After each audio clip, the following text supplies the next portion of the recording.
I'm Laura Konz, a certified Pilates teacher, and I'm here with the Desire Company. How to use the Pilates circle, the Ultra Fit circle. I'm going to start with one of my favorites. So I'll show you from the side. I'm going to have the circle just 2 inches away from my chest. Palms are holding into the outsides. I'm going to slide and squeeze my shoulder blades down the back, taw through the abdominals. Then I'm going to squeeze my shoulders together and press my hands into the ring. And then inhale, open out.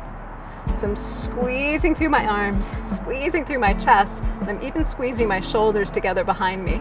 Many great ways to use this. You can also do that same thing, reaching the arms all the way out long and straight. Roll the shoulders down the back, pull the belly button in tight. And I'm going to try to squeeze my arm bones together like they're pressing together through my body. So I'm going to squeeze there. And I have one more favorite thing to do with this.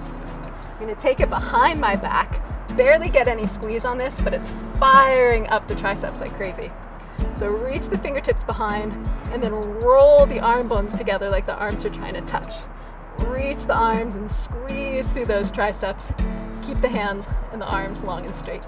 And those are some of my favorite things to do with the magic circle.